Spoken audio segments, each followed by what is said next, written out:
আসসালামু আলাইকুম, কেমন আছেন সবাই? আশা করি সবাই ভালো আছেন। সৌদি আরবের ভিসার ম্যান পাওয়ার নিয়ে আজকের এই ভিডিওটা খুবই গুরুত্বপূর্ণ এবং নতুন আপডেট।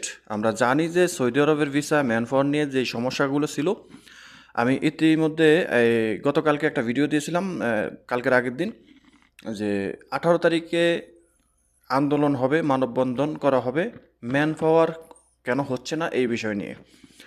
তো সেখানে কিন্তু আমি বলেছিলাম যে সরকার চাপে পড়ে হয়তো কোনো একটা সিদ্ধান্ত নিতে পারে, আর সেই সিদ্ধান্তটা কিন্তু সৌদিগামী যে প্রবাসীরা আছে তারা কিন্তু অনেক একটা ঝামেলার ভিতরে পড়বে। তো 18 তারিখে এ, যে সিদ্ধান্তটা নেওয়া হয়েছে এই মানববন্ধনের মধ্যে থেকে, সেটা হলো যে ম্যান পাওয়ার থেকে এখন যেই সিদ্ধান্তটা নিচ্ছে সেটা যদি আমি আপনাদেরকে জানাই, এটা মোটেও আপনাদের জন্য ভালো কোনো সুসংবাদ না। আমি মনে করি এটা আপনার জন্য, এই, যারা সৌদিগামী প্রবাসীরা আছেন তাদের জন্য খুব বিপজ্জনক। এখন থেকে ম্যান পাওয়ার হবে, ম্যান পাওয়ার নিয়ে আর কোনো সমস্যা নেই। তো এখানে যেটা বলা আছে যে এখন থেকে আপনারা যারা ম্যান পাওয়ার জন্য একদম ব্যাকুল হয়ে আছেন, তাদের ম্যান পাওয়ার কিন্তু দুই ক্যাটাগরিতে হবে। একটা হলো ডিমান্ড লেটার, আর একটা হচ্ছে ডিমান্ড লেটার ছাড়া। ডিমান্ড লেটার ছাড়া যেই ম্যান পাওয়ারগুলো হবে সেটা কিন্তু একটা শর্ত সাপেক্ষে হবে, আর সেটার সম্পূর্ণভাবে দায়ভার আপনাকে নিতে হবে। তো এখানে যেটা বলা আছে আপনারা স্ক্রিনে ফলো করেন।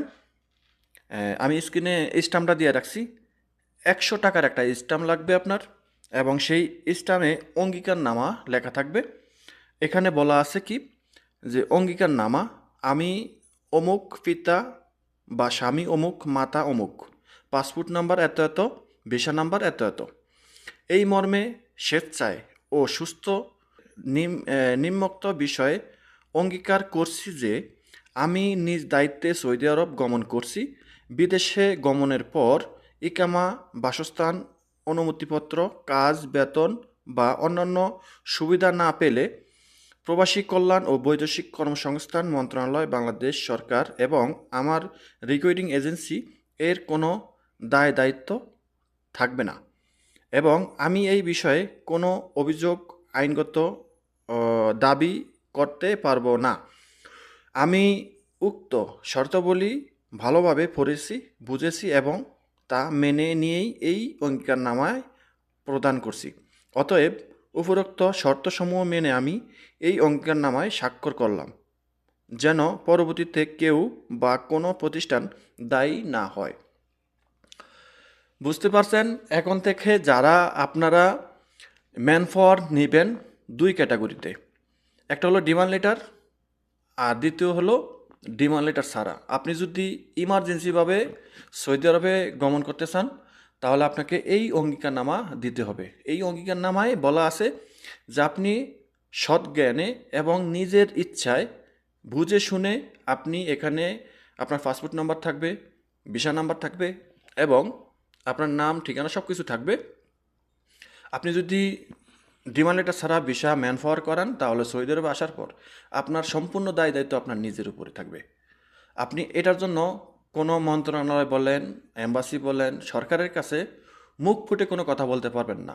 আমি গত ভিডিওতে বলেছিলাম যে এজেন্সি থেকে একটা আন্দোলনের সিদ্ধান্ত নিচ্ছে, সেখানে আমাকে কিন্তু নক করছে অনেকে, সেখানে আমি অ্যাটেন্ড হওয়ার জন্য বা আমি আমার সাবস্ক্রাইবারদেরকে জানানোর জন্য। আমি কিন্তু সেখানে যাইনি, কারণ আমি বুঝি যে ডিমান্ড লেটারটা কী, ডিমান্ড লেটারটা আমার জন্য, আপনার জন্য কতটুকু উপকারে আসবে, কতটুকু উপকারে আসবে না। 100% না আসলেও 70% উপকারে আসবে, এটা আমি কিন্তু গত ভিডিওতে বলছিলাম।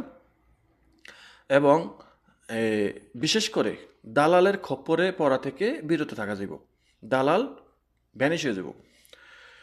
তো এখন যে আন্দোলনের ফলে যে সিদ্ধান্ত ম্যানপাওয়ার থেকে নিছে, এই সিদ্ধান্তটা কি আপনি মনে করেন যে আপনার জন্য ভালো হবে? অবশ্যই ভালো নয়। এখন থেকে আপনি সৌদি আরবে আসবেন, অঙ্গীকারনামা দিয়ে আসবেন, না হয় ডিমান্ড লেটার দিয়ে ভিসা ম্যানপাওয়ার করে আসবেন।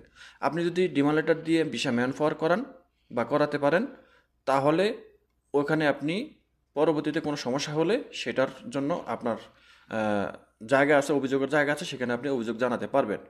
কিন্তু অঙ্গীকারনামা দিয়ে যদি আপনি ভিসা ম্যানপাওয়ার করান যে ভাই আমি অঙ্গীকারনামা দিব, এই ভিসার দায়িত্ব আমার, আমি সৌদি আরব গিয়ে সম্পূর্ণ দায়িত্ব আমার নিজের। ভালো থাকি মন্দ থাকি আমি কাউকে অভিযোগ জানাতে পারবো না। এবং সেখানে যদি আপনি অভিযোগ জানাইতেও যান, আপনারে কি করা হবে সেটা আপনি ভালো করেই বোঝেন।